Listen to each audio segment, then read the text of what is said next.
必要な鉄筋部材をこのように積算しまして、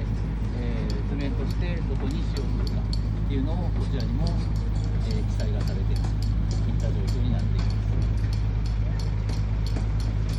実際基礎の鉄筋が組める状況になりましたら、こちらの鉄筋を、基礎業者さんがこの図面を見ながら、順番に配置して、鉄筋を組んでいくという形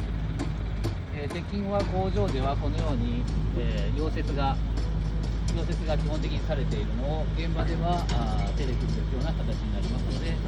全て手で組むわけではないので、非常に早いタイミングで、鉄筋組みが完了するというメリットがあります。